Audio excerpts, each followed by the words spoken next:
योगी या युगाचा युगापासून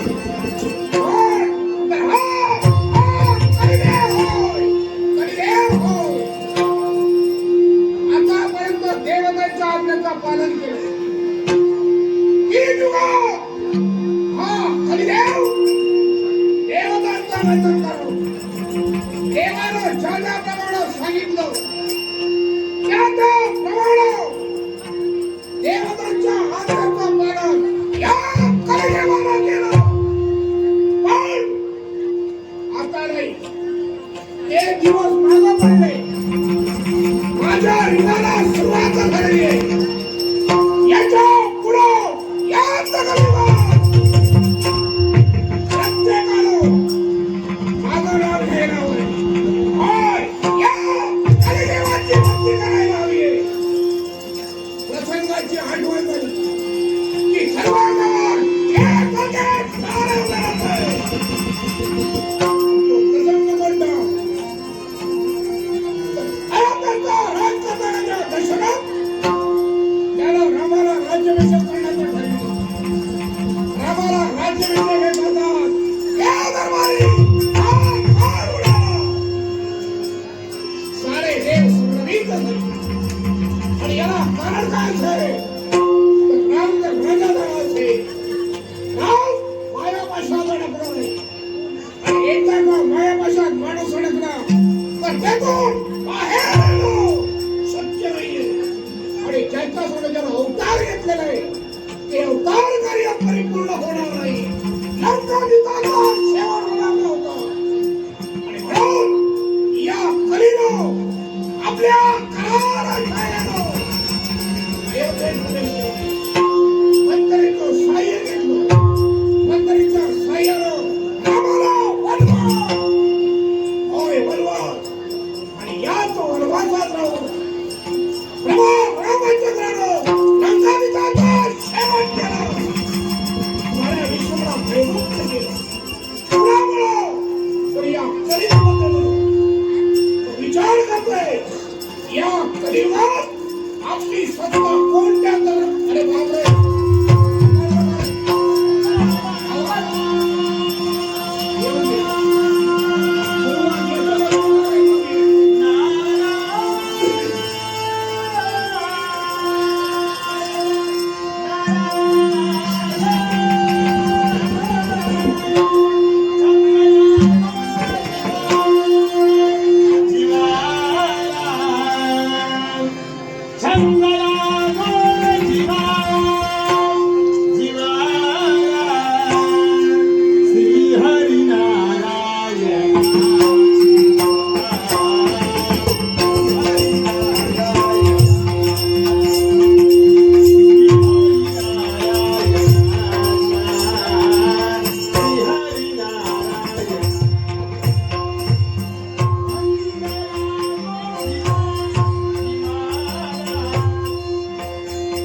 साष्टांग देवा मुकम करोति वाचालं पंगु संगेते ये कृपा तमहं वंदे परमानंदरायणं देवा तुझ्या आशीर्वादाने मुका बोलायला लागतो पाण्यात आलेला शिकतो अशा जगन्यांच्या जगातुला जनार्दना तुझ्या लेची थोडी गांधार स्वर्गम तिळी बनणार त्या प्रयत्नाला मी म्हणून करतोय ते कशासाठी म्हणत आहे त्या सगळ्यांचा उद्धार व्हावा आणि दुष्टाविनाचा समूळ नाश व्हावा याच्यासाठी माझी एकसारखी बाजू अरे हो